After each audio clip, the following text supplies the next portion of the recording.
Ingeta, Ingeta, Ingeta, Ingeta, Ingeta, Ingeta, Ingeta, Ingeta, la famille, Bokota, Bokota, Bokota, Bokota, dossier sur dossier, affaire sur affaire, kolala kolamuka, namakambo ya sika, kolala kolamuka, namakambo ya moto moto, kolala kolamuka, namakambo ya pasipe mawa. Je m'excuse, kolala kolamuka na mokili mawate. Bande konanga kande na yebisaka bino eza na bilo mosusu oyo ezalaka toujours malamu soki eza ya koyinda toye tolobi keno eza ya koyinda soki eza ya kobeba toye tolobi keno na ndenge eza boye eza ya kobeba ezalaka toujours malamu et encore malamu mingi. Grande ma joie de vous retrouver encore cette soirée, surtout sur notre chaîne Étoile Lune Inès TV.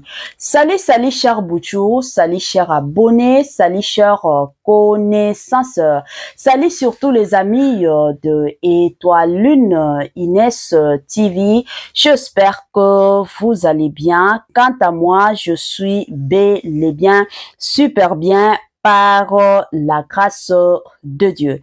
Chers Bouchou, chers abonnés et chers connaissances, yalelo toye lisusu bande konanga kande na yebisaka bino soki ya koloba ezali tokoya koloba soki ya koloba ezali te tokoya tokovanda na biso na ndenge moko ya kimia. Lelo toye na situation ya papa na biso toujours et encore Martin Fayulu. Déjà mituna eza ebele bato ebele bazo mituna mama Étoiline ke pasa eza nini dossier ni lisusu na papa na biso Martin Fayulu.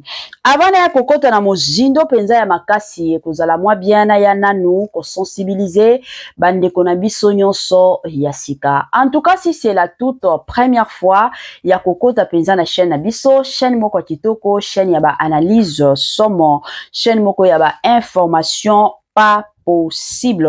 Je vous prierai surtout de vous abonner massivement. Abonnez-vous. Cliquez aussi sur la cloche de notification pour surtout recevoir les nouveautés de notre chaîne. Aimez la vidéo, la famille, commentez et partagez et kosala biso oyo penza tolobaka na biso chaque jour, chaque minute et pourquoi pas chaque seconde. Tokos ma kasi.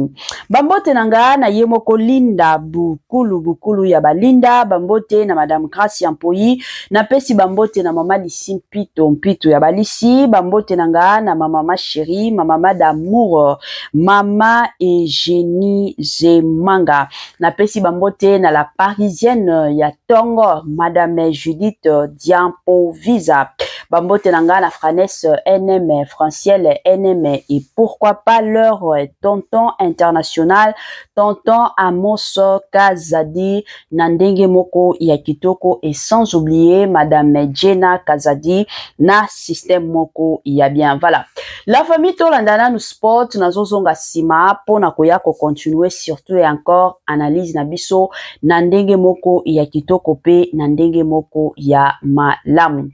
Année ya sika, solo ya sika, agrandissement des troisième jambes, qui mobile et salakate, pe ezamu kie, mama azo sepelate na mbetu, na gavke, e lamuki, feti e zongi, ba mama ona ba problème ya mabota, myome, fibrome, trompe, kiss, règle abondante, ménopause, ata, okomi na 65 ans, mama, okobota mwana, yoka bien, dépression, maladie mentale, autisme, ata mwana alobakate, mokulu makasi, tope alalakate, tozali na solution, na gavke, bona loposo, totikali simate, vergete, babengi nduta, bouton, tache, 5 jours ya bamba, hoteli lokola lilala, teint uniforme, tozali na gamme complète, ya kopakola, ya injection, ya comprimé, ya suppositoire, esengo ezali, mama, olingi ovindisa, tolo pesima, sans opération, benga biso na lombango, papa, mama, yo oyo, otungisama mini, na maladie, hémorroïde, interne, topé, externe, yoka, na 2 jours ya bamba, omoni changement ya solo,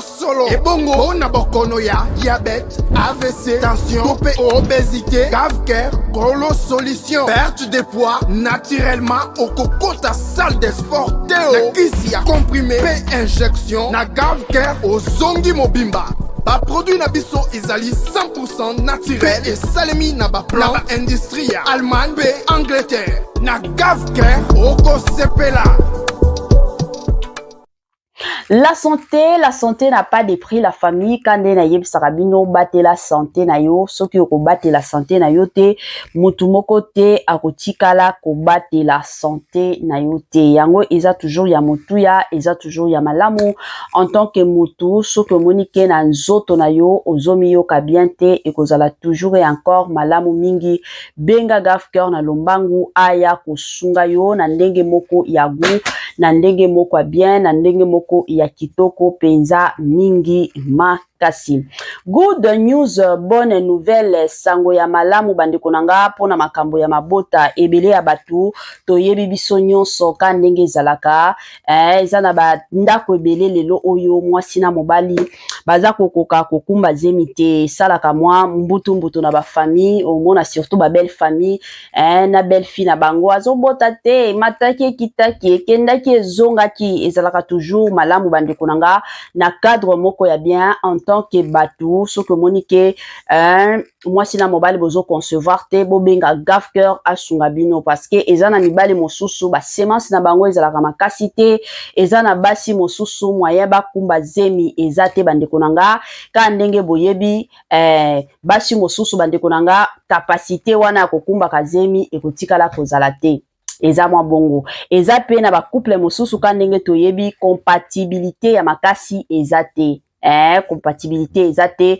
donc semence ya mwasi na ya mobali ata soki basangani bango nyonso mibale ba semence na bango eza makasi te alors moyen bakumba zemi eza te yango gafker aye na ba solution ya malamu pe ba solution ya kitoko na ndenge moko ya malamu penza mingi makasi voilà.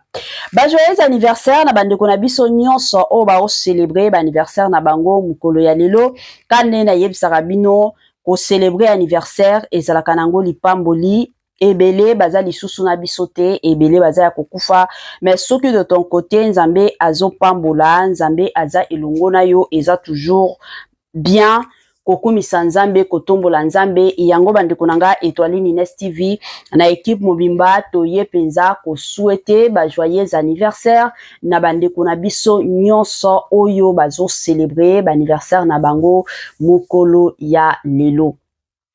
Nos sincères condoléances na bandeko na biso nyonso o bazana matanga tolobaka toujours tango matanga yaka eyebisaka nango mutu te ke non lelo nazoya matanga yaka na cadre nango na système nango la famille yango bandeko nanga Étoile Nines TV na équipe mobimba toye penza ko présenter ba sincères condoléances na bandeko na biso nyonso o bakufeli papa mama tata mwasi noko yaya toye ko présenter ba sincères condoléances na ndenge moko ya kitoko pe na ndenge moko ya malamu. Bandeko nanga chaîne na biso ya Étoile Nines TV ezalaka chaîne moko commercial ozana besoin ya kosala business ozana besoin ya ba promotion ozana besoin ya moto asalela yo publicité ya malunga bo contacter biso na ba numéro oyo eza simananga en tout cas tokosalela bino musala na ndenge moko ya kitoko pe na ndenge moko ya malamu voilà.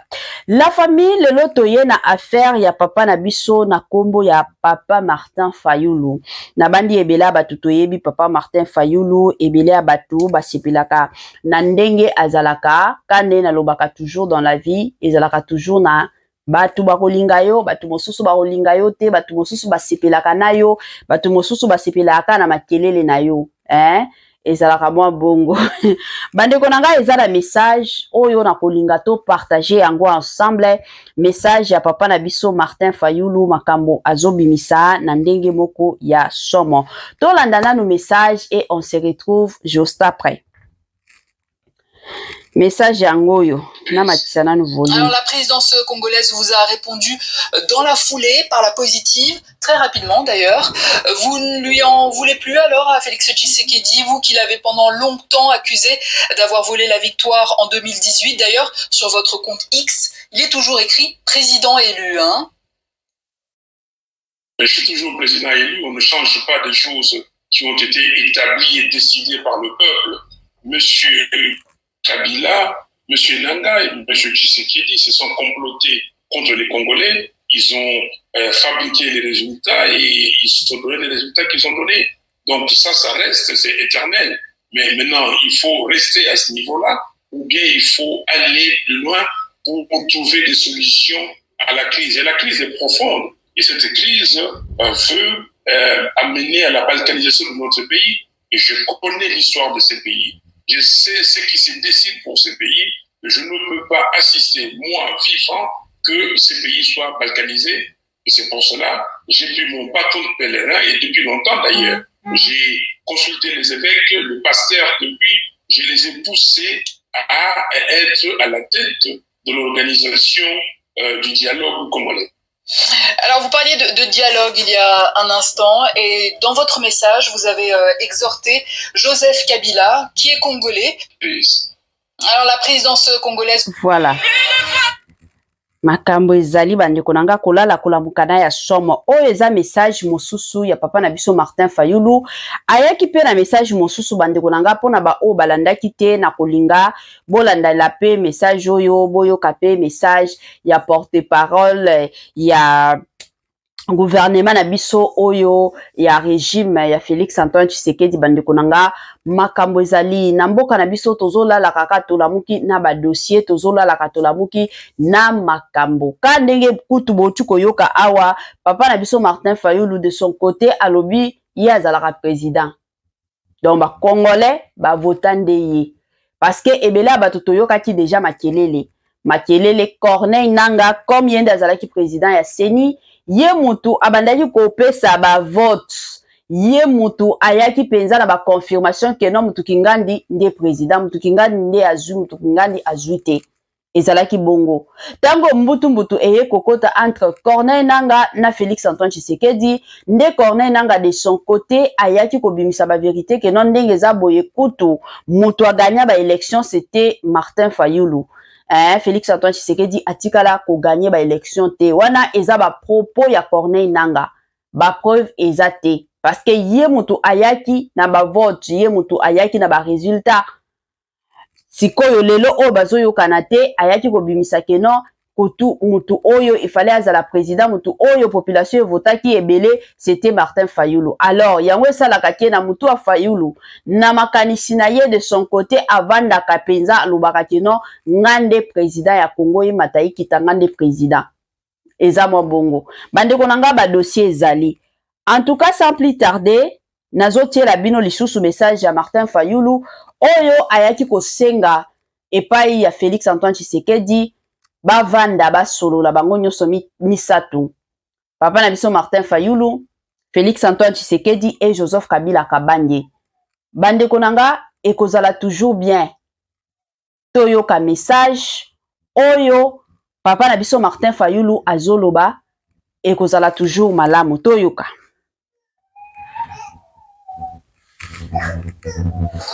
Très chers compatriotes, l'heure est grave. Elle est très grave. Nous vivons sans doute les heures les plus sombres de notre histoire. La balkanisation de notre pays que l'on redoute depuis 1960 n'est plus une menace lointaine. Elle est en marche, à grands pas. Nous devons l'arrêter. Et pour cela, je m'adresse solennellement à trois compatriotes, Corneille Nanga, Joseph Kabila et Félix Tshisekedi. Monsieur Nanga, je vous en conjure, cessez d'être complice des massacres de nos frères et sœurs. Cessez de livrer notre sol, nos vies et nos ressources aux forces étrangères. Le sang congolais ne peut plus couler avec votre complicité. Aucune ambition ne vaut le prix de la souffrance de tout un peuple. Monsieur Kabila, aucune raison, même stratégique, ne saurait justifier une collaboration avec ceux qui déchirent notre pays. Le chemin vers la rédemption de nos erreurs passées, c'est le dialogue, pas la compétition. Je vous exhorte de quitter Goma, cette ville martyre, aujourd'hui occupée avec la complicité des forces ennemies. L'histoire ne pardonne pas les trahisons, encore moins celle faite à la patrie. Monsieur Tshisekedi, vous avez le devoir de ne pas laisser notre génération être celle qui aura vu le Congo se désintégrer.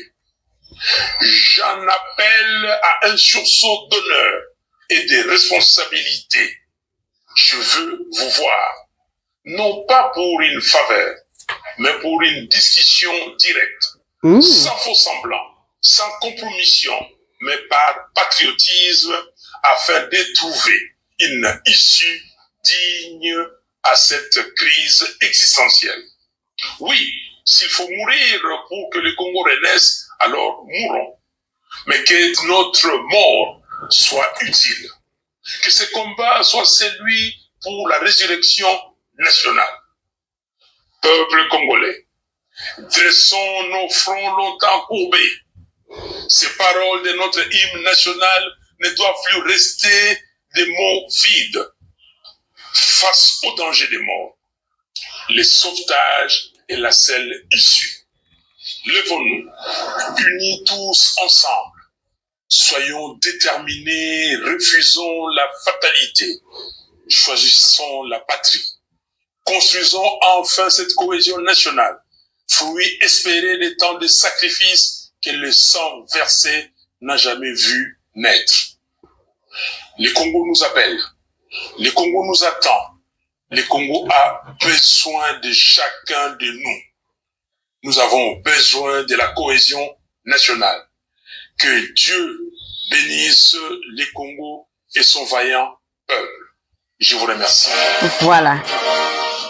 Bandeko nanga toyoka makambo mususu kande boyebi biso toyelaka bino toujours makambo Hey, Nzambe na lola kolala kolamuka na ba dossier. Kolala kolamuka na ba dossier za wapi yango? Matière yango eza wapi voilà. Tokitana noa. Oh, eza message à Patrick Mouyaya. J'ai suivi effectivement répondre. Le discours de l'honorable Fayoulou qui rentre dans ce cadre. Je pense aussi et que j'ai vu la réaction, vous avez vu sûrement la réaction de la porte-parole du président de la République qui illustre ce que nous vous avons toujours dit ici, que le président de la République était profondément un homme de paix, que le président de la République était disposé avec les autres Congolais désireux comme lui de se battre pour la préservation de ce que nous avons de plus cher. Dans un contexte où nous avons vu se faire un bloc autour de l'axe du mal. Lorsque je parle de l'axe du mal, vous savez bien de quoi je parle.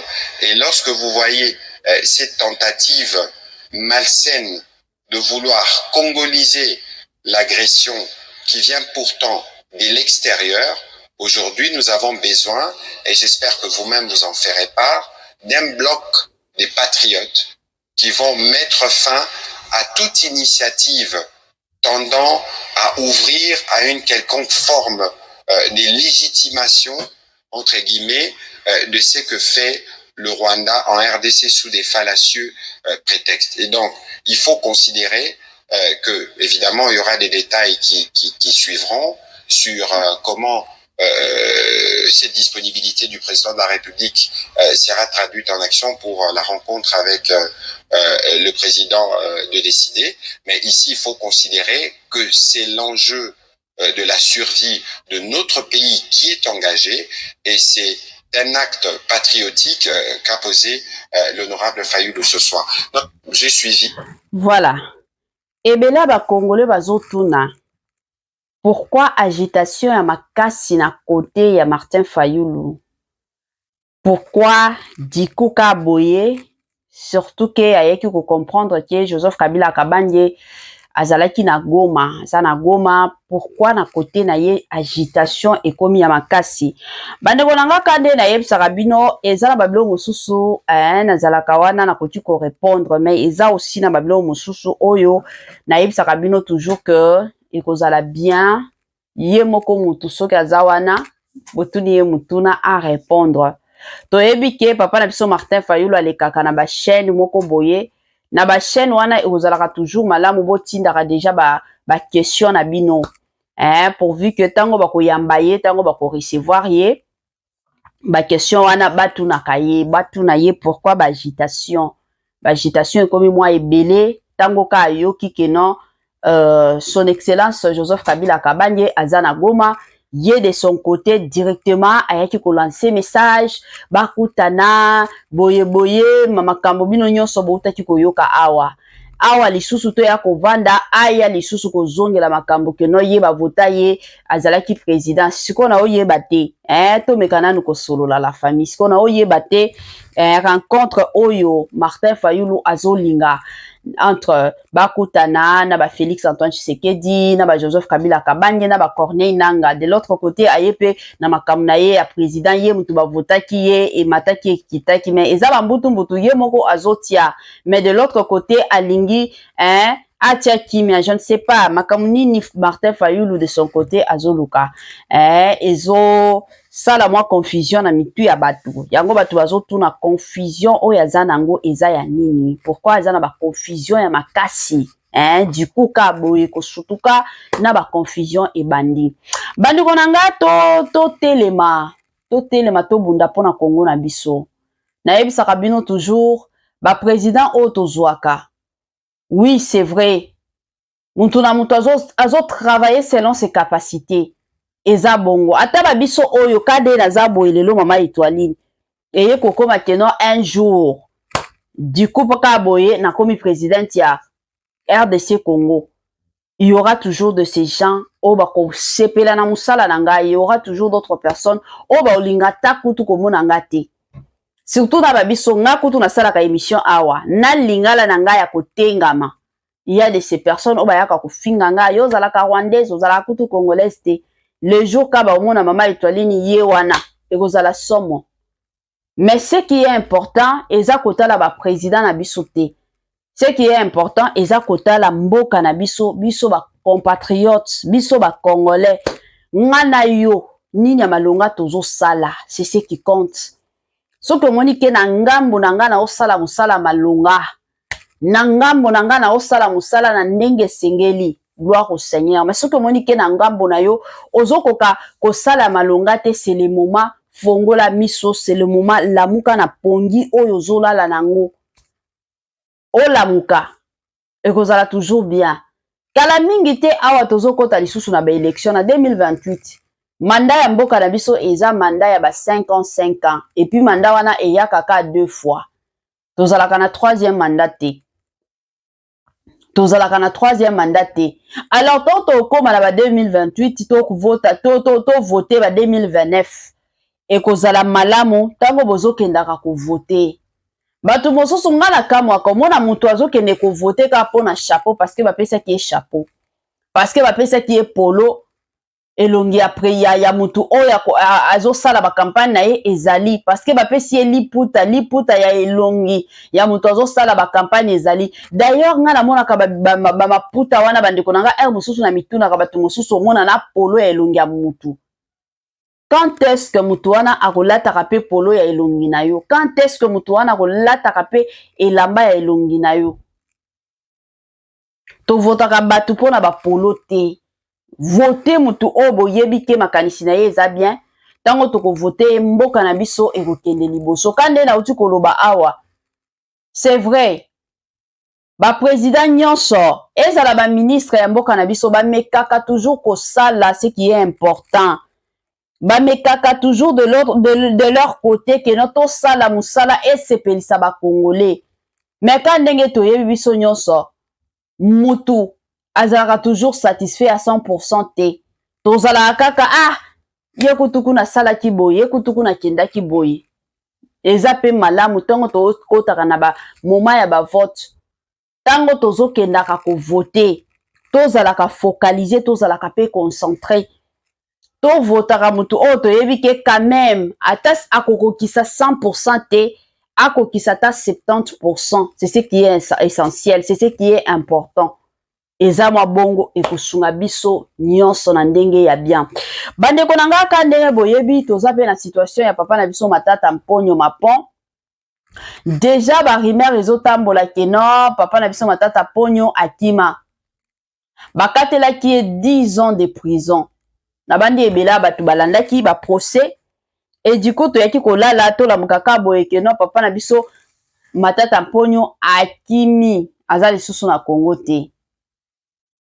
Bandeko na ngai ezaka somwa yango makambo politique soki olingi okota il faut ko siraka est-ce que naza prêt ya kwasime to naza nanga prêté parce que il y a de ces personnes non parce que eza politique l'essentiel na zwaka nanga ba 15 000 $ par mois l'essentiel na zwaka nanga ba 20 000 $ par mois mais eza na fardeau oyo faut totiaka na mokongo soki oza na makasi te kokota yango te soki omoni ke okozala na makasi te kokota yango te parce que ndenge toza boye toloba ngo faut toyebisanaka bavérité bato oyo bazotravaille na régime ya Félix Antoine Tshisekedi tango manda ya Félix Antoine Tshisekedi ekosila bato wana bakozala na problème na régime o mosusu kokotaka ezalaka toujours bongo ezaka kokumisa nzambe na régime ya bato ya Joseph Kabila Kabange papa na biso Lambert Mende aza mutu te keno bayaki kokanga toyebi te mais un jour tokoya kolala ka boye dossier na ye pe koya kolamuka mingi ba dossier ezalaka détournement ya mbongo yango ka ba dossier ezalaka kuna mingi ba dossier tozalaka ka mata kitana ba dossier wana ezalaka bongo siko babino obo travailler lelo botiaka déjà na mutu keno ndenge eza boye tango kaka manda ya Félix Antoine Tshisekedi ekosila bino pe de votre côté makambo ekobanda bakobanda pe kolandela bino ekozala keno eindi asalaki boye ye kutu akendaki ye kutu na ba détournement nyonso bosala kala ekoya kobima na poisa ezalaka bongo. Voilà. Bandeko nanga moi partage na biso ka ndenge boyebi na bandi ebela bato totu koyoka ba audio totu koyoka ba message ya ko commenter ebele ezate na yebisaka bino toujours ke biloko kitoko yomelaka nango te biloko kitoko ekendaka mbango tokomi na biso na moi suka ya partage na biso ya lelo bandeko nanga soki otielaki nga j'aime te tielanga j'aime soki osalaki partage te c'est le moment salelanga partage commentelenga vidéo ekosalanga malamu. Permettez-moi surtout de vous dire bye et à la prochaine. Ciao.